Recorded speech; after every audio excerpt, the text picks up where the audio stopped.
exodus and exit. To me, it sounds like it. And it is basically that's what the book is about. Exodus is about exiting Egypt or escaping Egypt, but it's exit. So an exodus is an exit from the system. Egypt is a system. We might be in California, but we are still in the system of Egypt. Why? Because the Pharaoh and all those gods, the dead gods, are still around and just in different bodies. The same spirits that were in King Tut, that was in Tutankhamun, this and that, whatever, and his families are still here today. They're just in different bodies. But the system of Egypt is still, it's a system. So this is an exit or an escape from the system of slavery and bondage or Pharaoh, Egypt, and the Egyptian gods. So when Jacob went to Egypt, he took his sons, and each son took his own family with him. So this exit, this escape from Egypt will save a family. And then he says these are the names of the sons, and he lists all the tribes of Israel. And there was a total of 70 people who were descendants of Jacob, just like the 70 elders that encircle the throne of God.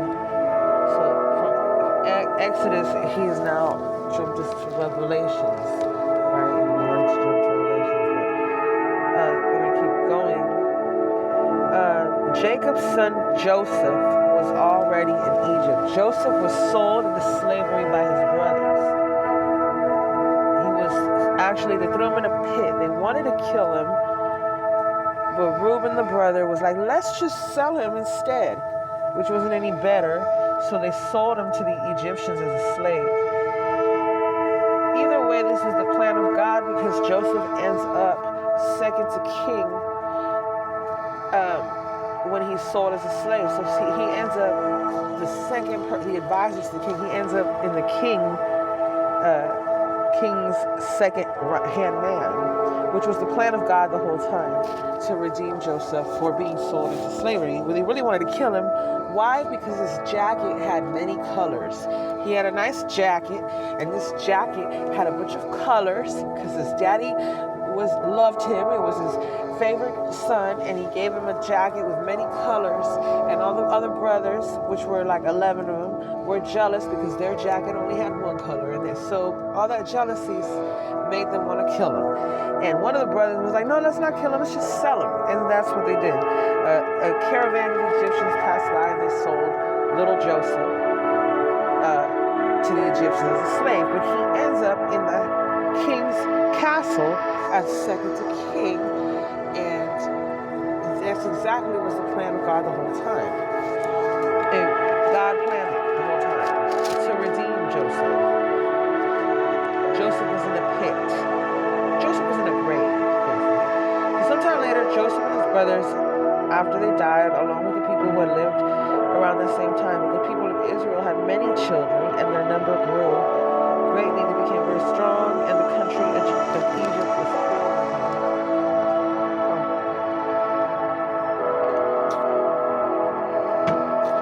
Now I'm on Exodus 1:8. Then a new king began to rule Egypt. There we go, a new king. There's a bunch of evil kings that need to be dethroned, who did not know who Joseph was. Joseph was already dead, long gone. This king says to his people, look, the people of Israel are too many and too strong for us to handle. If we don't make plans against them, the number of their people will grow even more. Then if there is a war, they might join our enemies and fight us and escape from the country. So the Egyptians made life hard for them. So because the people of Israel were so strong, the new king of Egypt was scared that Israel would come against him. There was a war and win. And so he took preventative measures, I guess, and decided to bring Israel, the nation of Israel, God's people, under slavery and bondage. And so the Egyptians, under the new king of Egypt, purposely made the people of God, the Israelites' life extra hard, really hard, on purpose. They put slave masters over them. A slave master, a taskmaster, a handler, a babysitter, I don't know, whatever you want to call it. Basically, a slave owner, someone who is your handler, someone who is like behind the scenes and knows triggers and it maybe has had a hand in programming people. It's deep. It's a system. It's called the system of the beast, actually. And there's 7 heads on the beast, and each head is a king. So there's 7 evil kings on this beast that make the system of the beast. And yeah, I touched on it lightly before. They program people, kids, they take them early, they do rituals in order to create you for the bride of Satan instead of the bride of Christ. So they put slave masters over them, and they forced the Israelites to build the cities of Pithom and Ramses as supply centers for the king. So not only did they make life hard for them, they made them labor and build. This is being done spiritually when you sleep, not when you're awake. When you sleep, they're using your soul to build things in other dimensions, in other heavenly realms, in the spirit world, as labor, right? As a slave labor, which is why you might not remember your dreams, or you might have weird dreams, or you might be always tired. Even if you sleep a lot, wake up, you might still be tired because your soul isn't resting. Your soul is laboring as a slave when you sleep. And this is because somebody sold them into slavery early on because they're descendants of Joseph, who was sold into slavery, right? It's generational, ancestral. It's in the bloodline. It has to be in the bloodline. They only take people of the bloodline. That's why it's called the chosen one. Being a chosen one is not a good thing. It's really to be chosen one for a satanic purpose and ritual, all that, and abuse and ritual abuse and all this really messed up things, labor, slave labor in the spirit realm. Though this is all in the spirit realm. You might not, some people might not even know that this is what they're going through because they have blacked out the memories because they might be a whistleblower. They might tell the world. They have not pledged their allegiance or loyalty to these people. They know that these people, if they remember their dreams or the memories of the satanic ritual abuse when they were little, they'll tell somebody or they're against them. So they do things to block out your memories. They split your personalities. They abuse you in crazy ways, electric shock, they drown you, all these kind of things. They break your bone. They've done all these things in order to abuse you to the point where you black out and you don't remember. Your memories are so buried because it was so messed up. And then they make sure that they do like electric shocks and you don't remember, so that you don't basically tell on them or come against them. Because it says right here, the people of Israel are too strong. They might come against us when there's a war and win. They know that you're too strong for them, and when the war comes, when it's time to go to war, you'll win. So they just wipe your memory, and then in the world where you're awake, they make sure that you don't progress, that you don't have money, that you don't make it anywhere, that you're stuck,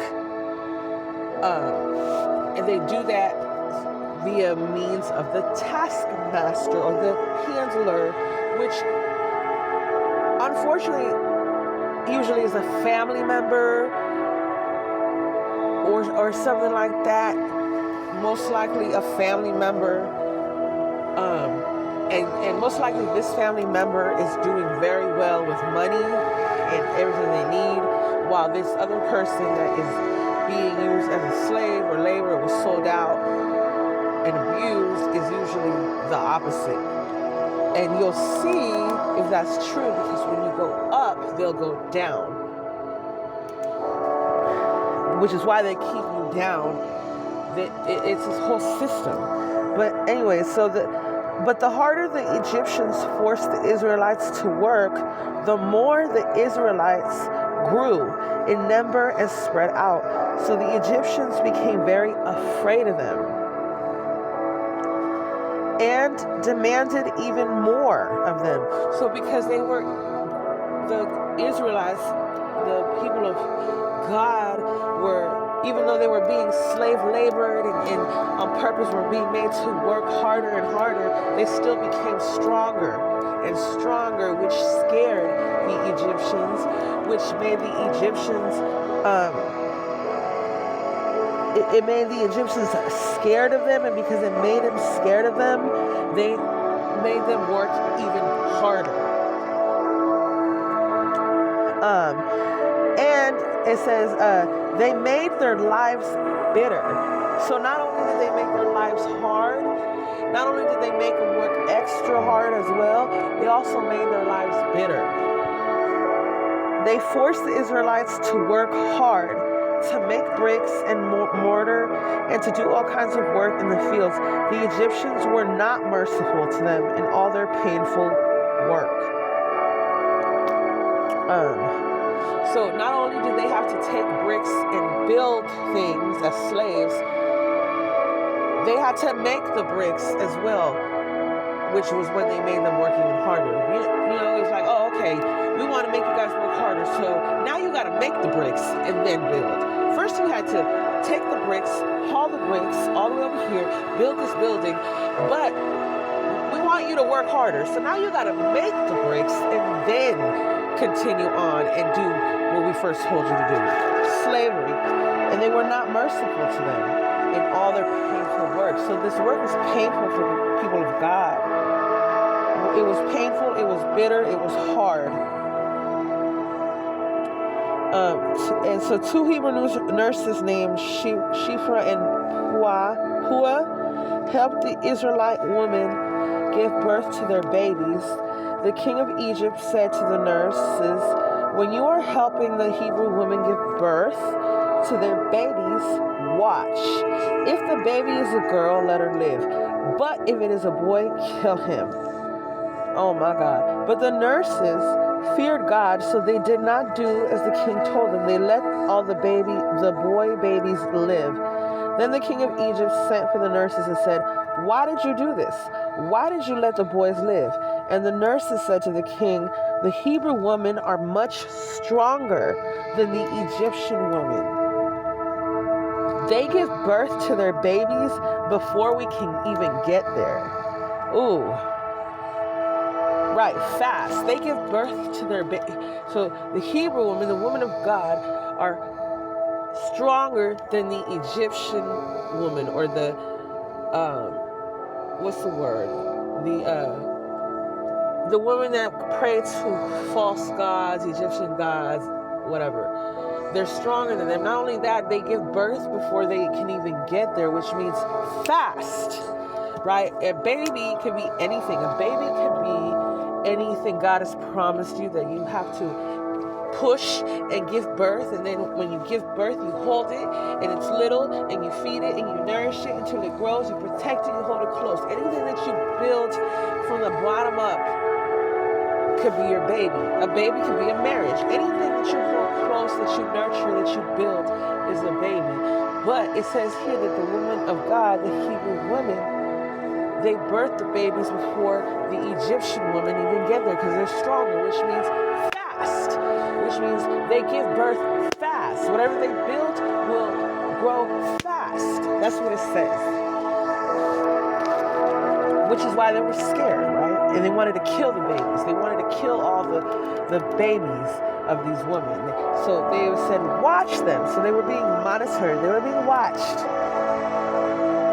God was good to the nurses, and the Hebrew people continued to grow in numbers, so they became even stronger. And because the nurses feared God, He gave them families of their own. That's beautiful. So the king commanded all his people, every time a boy is born to the Hebrews, you must throw him into the Nile River, but let all the baby girls live. So now we're talking about the Nile River.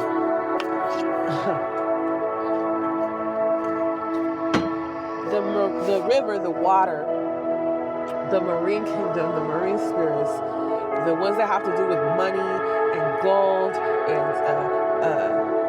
jewelry, makeup, perfumes, wigs, hair stuff, all that stuff, certain kind of fashion, all these people that look wet all the time, mermaid, the kingdom of Satan is in the water.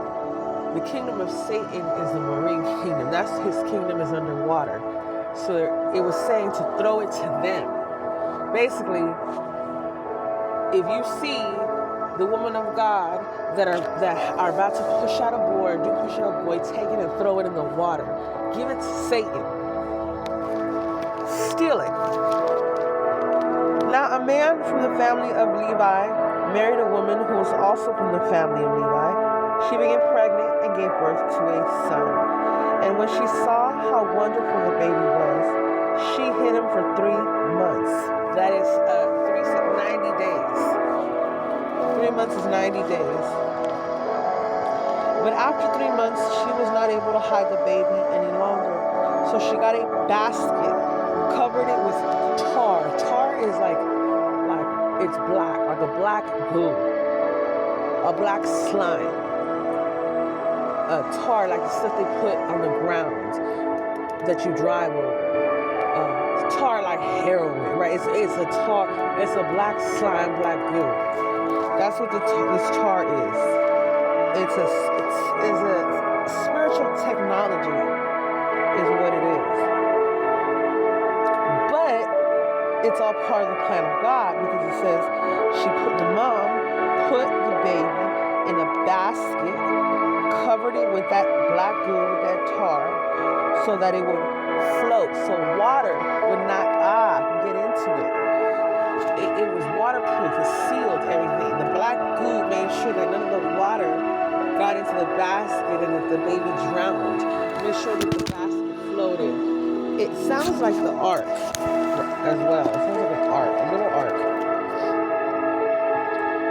She put the baby in the basket. Then she put the basket among the tall stalks of grass at the edge of the Nile River. So she basically threw her baby to the Egyptian water gods, Mami Wata. The baby's sister stood a short distance away. Wow. To see what would happen to him. Then the daughter of the king of Egypt came to the river to take a bath. And her servant girls were walking beside the river. It says that she came to the river to take a bath. I think what she really did was she came to the river to pray to her gods, to her water gods, to the water spirits, because that's what the Egyptians did. They worshipped water spirits, and specifically the Nile River. Why? For money. Fertility gods. The fertility gods were in the water. Fertility gods meaning money, growth, because they didn't worship one god. They worshiped many gods. They had a god for every little thing. Anyways, and her servant girls were walking beside the river. When she saw the basket in the tall grass, she sent her slave girl to go get it. The king's daughter opened the basket and saw the baby boy. He was crying, so she felt sorry for him and said, "This is one of the Hebrew babies." Then the baby's sister asked the king's daughter, "Would you like me to go and find a Hebrew woman to nurse the baby for you?" So the sister was like a spy. The king's daughter said, "Go." So the girl went and got the baby's real mother. She was slick. The king's daughter said to the woman, "Take this baby, nurse him for me, and I will pay you." So the woman took her baby, nursed him, and when the child grew older, the woman took him to the king's daughter, and she adopted the baby as her own son. The king's daughter named him Moses, and because she had pulled him out of the water. That's how Moses came about. Moses was really a Hebrew, but he was adopted by the daughter of the Egyptian king. So he was like a black person adopted by white people, a white rich family, but he came from like a poor black family. That's basically how he was living. He was obviously different than, he was like an adopted kid. Are you cold? Here you go, boy. It's okay, relax. So now we know how Moses came about. He was supposed to die, and he didn't. Moses grew and became a man, and one day he visited his people and saw that they were forced to work very hard. He saw an Egyptian beating a Hebrew man, one of Moses' own people, like blood people. And Moses looked all around and saw that no one was watching, so he killed the Egyptian and hid his body in the sand. Moses is a murderer, it seemed like. No disrespect to Moses. The next day Moses returned and saw two Hebrew men fighting each other. He said to the one that was in the wrong, "Why are you hitting one of your own people?" And the man answered, "Who made you our ruler and judge? Are you going to kill me as you killed the Egyptian?" Moses was afraid and thought, "Now everyone knows what I did." When the king heard what Moses had done, he tried to kill him. But Moses ran away from the king and went to live in the land of Midian. There he sat down near a well. So Moses went on the run. Moses went on the run for murder. They were trying to kill him, and he went to the land of Midian. Now the Midianites are the ones that have purple robes, gold chains, gold earrings. Those are the Midianites.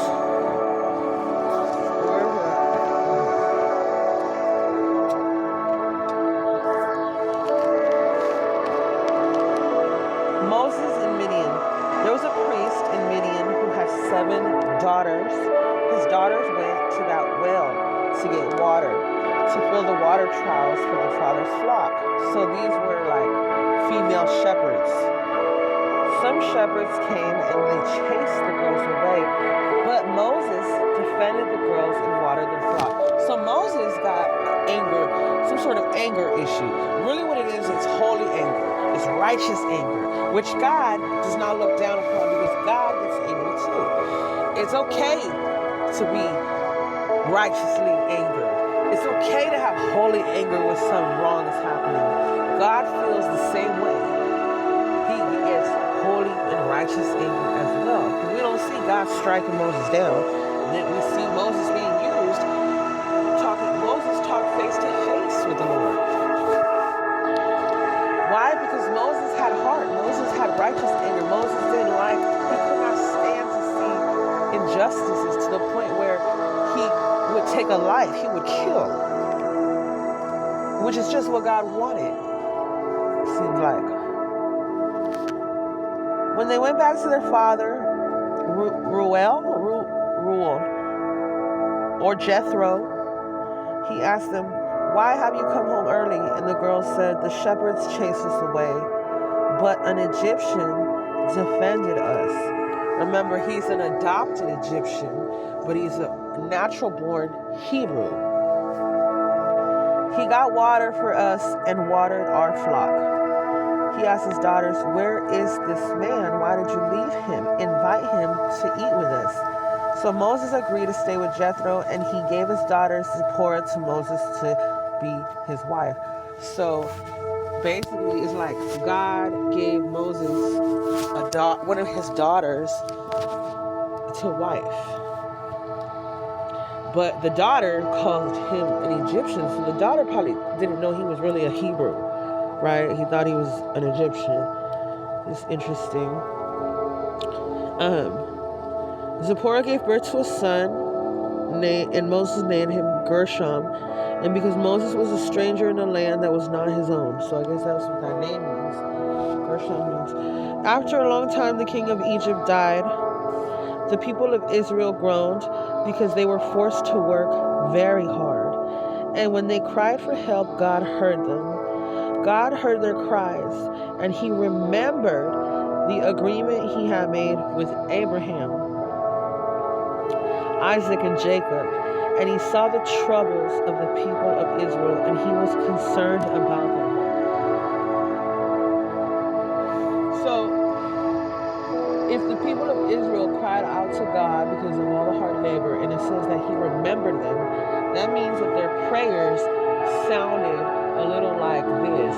Oh God, God of Abraham, Isaac, and Jacob, remember the promise you made. Remember the promise you made with Abraham, that you would always bless his bloodline, bless his descendants. We are descendants of Abraham. Help us.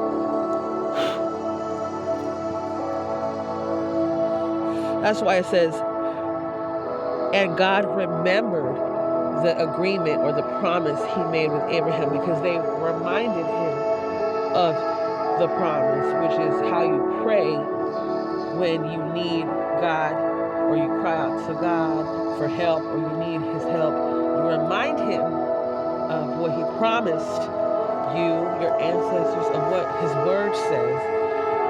You said you would establish me, Lord. You say you will never leave me or forsake me. One day Moses was taking care of Jethro's flock, and Jethro was the priest of Midian. And also Moses' father-in-law. And when Moses led the flock to the west side of the desert, he came to Mount Sinai, the mountain of God. And there the angel of the Lord appeared to him in flames of fire, coming out of a bush. Moses saw that the bush was on fire, but it was not burning up. So he said, I will go closer to this strange thing. How can a bush continue burning without burning up? Moses was brave. Moses was brave. It was a strange thing. So instead of running, he was like, I'm gonna get closer. Moses, so the traits, I'm highlighting the traits of the Moses anointing. The Moses anointing traits so far are righteous anger, holy anger, bravery, maybe like traveling to a foreign land, because that's what Abraham also did. He left his homeland, went to a foreign land where he was a stranger, maybe running away from people trying to kill them.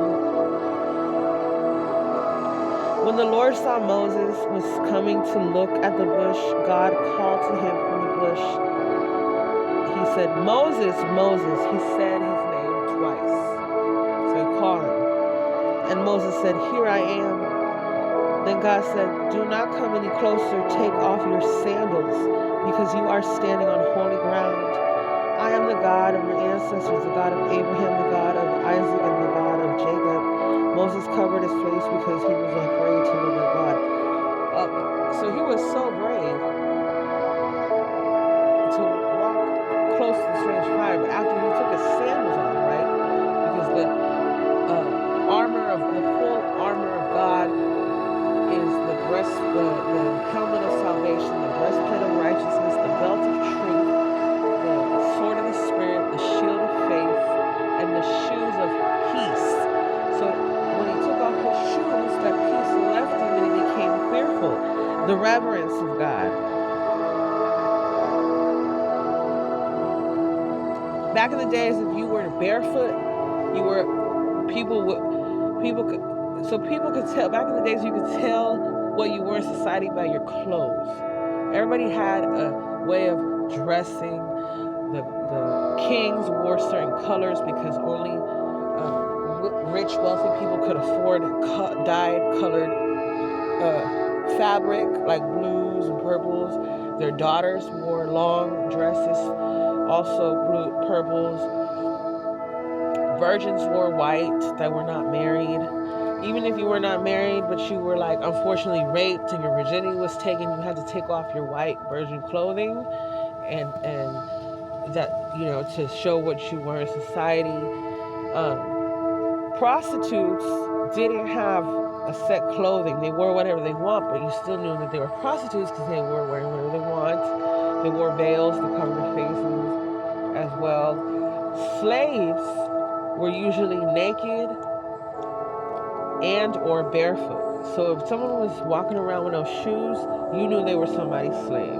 Somebody was walking around naked and barefoot, you knew they were a slave.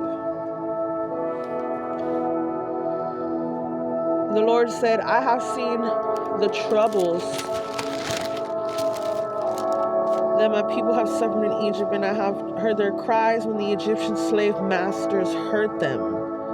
I'm concerned about their pain. I have come down to save them from the Egyptians, and I will bring them out of the land, lead them to a good land with lots of room, a fertile land. It is the land of the Canaanites, the Hittites, the Amorites, the Perizzites, the Hivites, the Jebusites. There we go with the ites. The ites are like pesticides, right?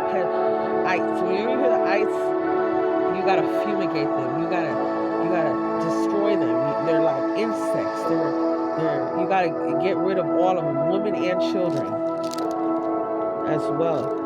But these ites are not like, they're like enemies of Israel. So basically he's saying, I'm going to take you out of slavery, lead you to a good land, but this land is your enemy's land. So you will be taking territory. When I lead you, the land I'm leading you to, you got to take it from your enemy. You got to take it, because that's what it is. I have heard the cries of the people of Israel. I have seen the way the Egyptians have made life hard for them.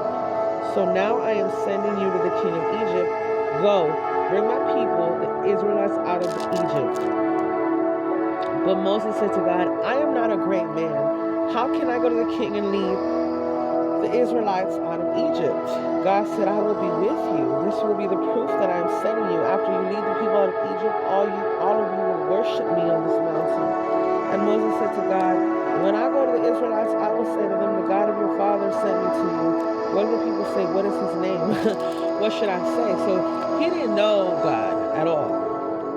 God said to Moses, I am who I am. When you go to the people of Israel, tell them, I am sent me to you. So this is his first name we see is I am. The I am. I am is his name. God also, and so I am is his name. In the world of coding, in computers, building websites, apps, all that stuff, when you first learn to code, that's the first thing you learn how to code. I am, and then your name. And when you build your own website, a portfolio usually goes, I am Jessica Rose, right? Because it's like God is a coder, an engineer. He is the ultimate coder, the builder. He's the master builder. But God also said to Moses, this is what you should, so that means, I say that because I'm saying that's the territory, that's the land. The website building, coding, apps, media, all that, right? Media, all that is the territory that God is giving his people when he takes them out of slavery. That's the territory. That's what you will be taking over and making your income from. Media, online, all that stuff, all those big companies are going to go down. They're called giants, and they're going to be handed over, not handed over, given to God's people as He leads them out, and God will be taking over territory. That's His plan. Because they're rich, but God says that the wealth of the wicked is stored up for the righteous. I will give you vineyards that you did not plant or water or grow, but are already grown. I will give you houses you did not build. So that's what He meant. He's going to take it from the wicked and give them to you, because He's going to take territory. You have to take territory. That's why you got to be obedient. God,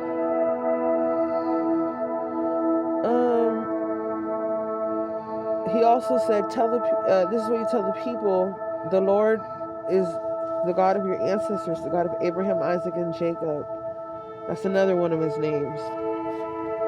Why? Because it's like, if someone doesn't know God, but they know me, and they're in trouble, they could always be like, God of Jessica, hey, God that Jessica prays to, help me, right? Because they don't know His name, but they know that that's my God.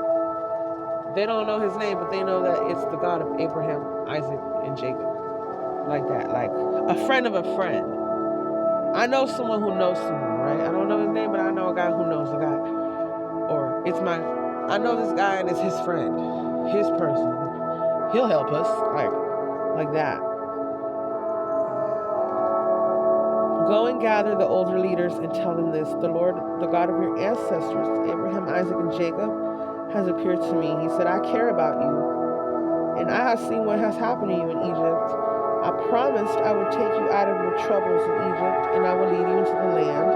Again, the Canaanites, Hittites, Amorites, Perizzites, Hivites, and Jebusites, a fertile land, right? So that's the enemy's territory. A fertile land means good land. Good land grows, wealthy lands. The older leaders will listen to you, and then you and the older leaders of Israel will go to the king of Egypt and tell him, the Lord, the God of Hebrews, appeared to us. Let us travel 3 days, like the 3 days that Jesus Christ was dead, right, into the desert and offer sacrifices to the Lord our God.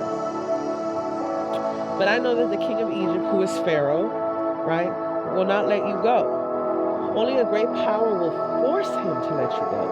So I will use my great power against Egypt. I will strike Egypt with all the miracles or the plagues that will happen in that land. After I do that, He will let you go. I will cause the Egyptians to think well of the Israelites. So when you leave, they will give you gifts to your people. Each woman should ask her Egyptian neighbor and any Egyptian woman living in her house for gifts, silver, gold, and clothing. And you should put those gifts on your children when you leave Egypt. In this way, you will take with you the riches of the Egyptians. So you'll take their money, the riches of the Egyptians, the adornments, the ornaments, the gifts, that's a nice bracelet. Oh, that's a really all nice gifts that you collect as you exit. But before he's saying, basically the king of Egypt now is Pharaoh. He's saying Pharaoh doesn't want to let you go. So I have to strike Pharaoh with the plagues, the 10 plagues, right? In order to get to your promised land and get out of this slavery system, Pharaoh is not going to want to let you go. He has to be stricken with 10 plagues. All those 10 plagues are like 10 different gods. They're all different Egyptian gods because they didn't worship one God. They worship many gods for every little thing. All of them have to be hit with a plague. All of them have to be struck down. And all of them have to be stripped of what he said, their clothing, their jewelry, their silver, their gold, right? Because principalities have to become naked and barefoot before you knock them off their chair or their throne. Because they sit in a high chair. They have an army underneath them. They have a crown and all these things. It's called a principality, a throne, a high seat. In order to get them to fall off like Humpty Dumpty and break their neck, they have to first be stripped of their clothing and their jewelry. And you take it so you can keep it. Sometimes he says you can't keep it. Right now he's saying you can keep it. That's what has to happen in order to exit the system of slavery and bondage of Egypt, which applies today, is you have to, it's spiritual warfare. You have to go into spiritual warfare. You have to strike off the dead Egyptian gods under Pharaoh with the plagues that will kill them off. That will,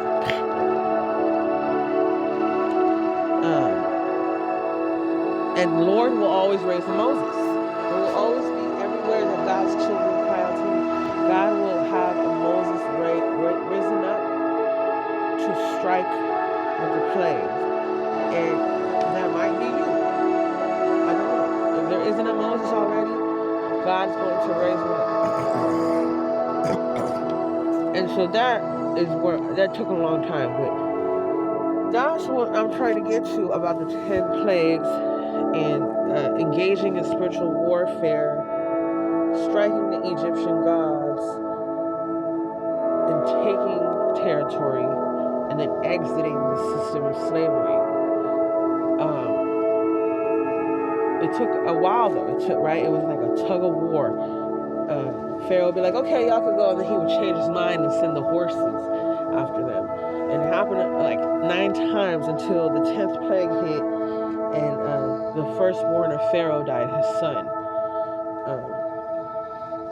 And then he let him go. They were allowed to leave, and then they exited. That's why it's called the Exodus. But in order to exit, you have to engage in spiritual warfare and basically pull a Moses and kill. You got to get violent in the spirit realm.